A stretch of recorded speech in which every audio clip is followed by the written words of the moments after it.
good percentage of house helps in Nigeria are taken against their will from their parents at tender ages. Findings have also revealed that some parents release their children at a very tender age to relatives or people they do not know due to difficult conditions. Now, in the long run, sadly, these house helps are turned into glorified slaves. Many of them face abuse, sexual assaults, and some in extreme cases lose their lives. My name is Tracy Dominic, and on today's episode of Deep Dive, we will be looking at this troubling situation with Chidinma Ibemere. She is a microbiologist, an award-winning teacher, and a gender equality advocate. You're welcome, ma. Thank you so much. It's a pleasure to have you. Thank you so much for joining us. Thank you, Tracy. Yeah. Now, in your experience on gender equality advocacy, why do you think this mistreatment happen, especially on minors? Like you said during your introduction, one of the things I feel, or that is evident, that makes families send out their children is basically because of extreme poverty. So I feel that if things were normal, if conditions were okay, no parents would want to send their child to any family or even sometimes strangers just to make ends meet. But you know, the problem, where the problem lies is, you know, when these families come to parents to say, oh, we need a child that would help us at home, sometimes they have an agreement, which is, oh, you're going to take my child to school, but it doesn't happen it doesn't happen that way most times, and it's really a problem, because at the end of the day, we have more children who are out of school, we have more extreme cases of poverty, and it's just a cycle, and it doesn't seem to end. Okay, you know, when these people come and say, okay, we want your child, one of the things they tell the parents is, definitely, like you said, we send them to school and all. Even at that, even if they were to send their kids to school and give them quality education, food, and everything, their basic needs, does it justify maltreating these kids? Because most employers of house helps, they'll be like, oh, I give you everything you want. And that's their own justification. Like, they treat these minors anyhow. So does that actually justify? It doesn't justify, like, because you have, maybe you are in a more privileged situation does not mean the child who comes to help you out is less inhuman. We are all humans, and I feel justifying it with the fact that you provide shelter, you provide food, you provide education is silly, because the same blood that runs in you is the same that runs in the child. So I just feel we need a reorientation. That is just the truth, you know. If things, I still say it's the root cause of everything is just poverty. If the parents had things going on nicely with them, I'm not sure they would want to send their child or their children to such trauma. Like willing, this is just like sending your child to go and suffer and all that. But I think those who employ should understand that these people who come to help you are also human. So what do you think can change their mindsets? Because the employers of house help, really, they feel entitled, like they own this person. They feel like this person is a property.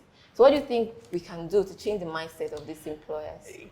I would even advocate for children not to be sent to such slavery situation. But, like, I would advocate, but you know, I'm trying to be very realistic. Sometimes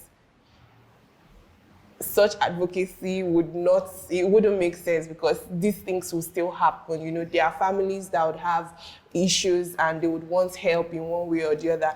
But for those employers who eventually have opportunities to get children to stay with them, I think the first thing you should understand is a child, regardless of background, regardless of tribe, is human.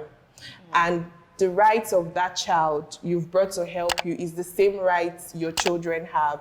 So you must treat them equally. That is justice, because you don't subject people to inhumanity and expect us to, you know, celebrate you. Yeah. It doesn't make sense. And surprisingly, there are actually laws. There are actually legal protection against this thing. But people, they don't care, like they still maltreat. Yeah, I think we saw the case here in Enugu where someone used nail to, I think nail and hammer on a child's head just because maybe one very silly story or the other.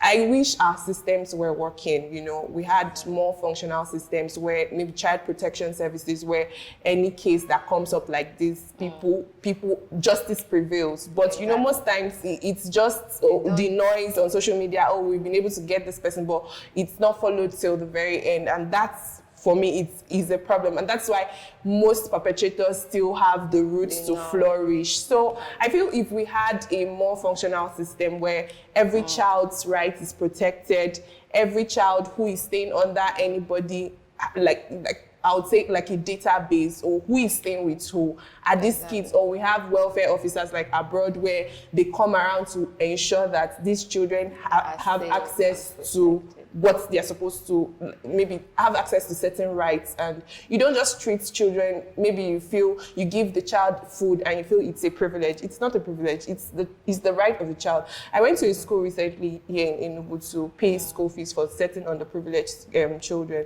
And there was this particular girl, this was just last week, there was this girl, the teacher was trying to explain to me that she was staying with someone, and ever since she started staying with, to get school uniform for the child is a problem. But the person's children are going to a very expensive private secondary school. But I'm not saying that, we need to calculate how much you have for people. But if you had the courage to go out of your way to a family to ask for their child or their children, you should be reasonable enough to take care of the needs of the child. So if our supposed laws are not functional, do you think social media is more effective? Because like last year, there is this case that went viral about a girl that was, I think she was beaten by her employer. One piece go on the 25th of December. They actually arrested the man and the woman, and even the parents of the girl that sent her to that person. It went viral actually, and they arrested those perpetrators. So do you think social media is more effective than our laws? Because the more these things go viral, people will be scared to actually violate human rights like that. My problem is those perpetrators are not even on social media most times. That is another problem. So even if we make all the necessary noise or the relevant noise on social media, those people who they don't even know what is happening. But I feel for those of us who are social media savvy, we should keep amplifying these things. We should keep speaking up, because it may not necessarily happen to you. It may happen to somebody and I mean, we're all affected one way or the other because we're a closed community, whether we like it or not. So I think social media is awesome, but we need field officers. We need those on ground to effect these laws. It's not enough for us to have child protection rights. We have the laws, we've ratified, we've become signatories to the laws, but implementation, if it doesn't happen, that is where the big problem is. So is there any human rights organization of some sort here in Enugu that people can report this case? I know that, yes, I know that for Enugu rights, I know that the Ministry of Women Affairs, they are doing an amazing job, and they have a section for the child protection rights and all that. Then there's also Wako Tamasak. They try so much to how do I put it, to make sure justice prevails for victims of violence of all forms, especially children. So I think these two organizations are doing amazing. For me personally, I work with Wadi Berenheke Foundation. I'm the project officer. But what we do is we try to go to local communities, to make sure young girls especially, young girls are taught their rights. Even families are taught their rights, because it is when you know your rights, you'll be able to withstand anyone that wants to trample on them. Anybody who presents your rights to you as a privilege, you just know the person is your enemy. So we try to re-educate people. We try to create platforms that make women have or make women become financially independent, because we know that it is in treating the root cause of the problem that we address this other issue. So if poverty is addressed, creating empowerment packages, like we have something we call Shiros. We also have certified by WBHF. But the point is, we want women to be financially empowered. If they are, it's a full circle. Everyone, the community gets affected, yes, positively. So that's just basically what we're into. Okay, thank you so much. Let's just take a very short break right now. We'll be right back.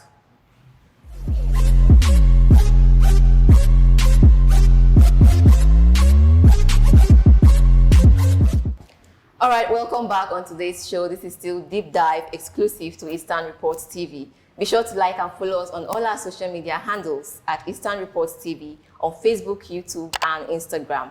Click that subscribe button to get such important and interesting topics like this one. We are treating the mistreatment of house help in the Nigerian society. All right. Thank you. You're welcome back. Thank you again. All right. You know, this mistreatment is usually mostly done by women. Why is that? I think it's because it's the woman that stays or that has more connections with the child who stays with her. You know, like in the Nigerian setting, is the woman who takes care of the home. So anybody who helps us with the running of the home is very close to the woman of the house. So I think that is what's really creates the impression that, oh, it's mostly done by women. We're not disputing the fact that most times men are also involved. Yeah. Sometimes the woman may be nice, but we could have situations where the man may not necessarily be physically abusing the child, but it could even be a sexual thing. So it's just a whole lot. I still keep saying that it's our responsibility to speak up to governments to ensure that they create policies that would help to eradicate poverty, because poverty is the center of everything, whether we like it or not, honestly. So does it also have to do with the fact that these minors are not their children, so they don't really care much what happens to them? I just feel if you don't have humanity at heart, you would definitely act anyhow. You know, for me personally, you know, I think, not that I think, I know that when it has to do with people who are not even related to me, like I'm more involved in the matter, you know, I try as much as possible to make sure they are more comfortable, because I feel my own family can understand. But a situation where you live in the same house, sometimes I'm very confused.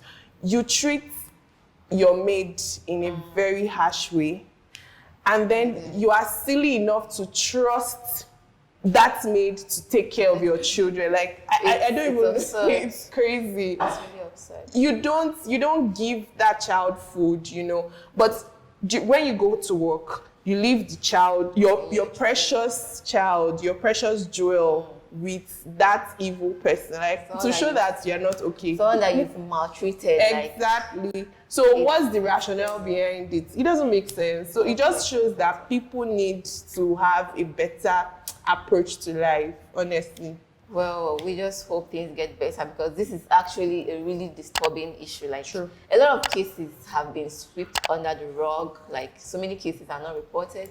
It's disturbing and really sad. Most times you can't even blame the child, because, you know, judging from where you're coming from, you know, if a child understands that, oh, in my place, oh, there is food here, I have a better shelter than where I'm coming from, in as much as they may not be paying my school fees as and when due, you know, I still get the opportunity of being in the city. No matter the level of maltreatment, trust me, the child will just be like, let me manage.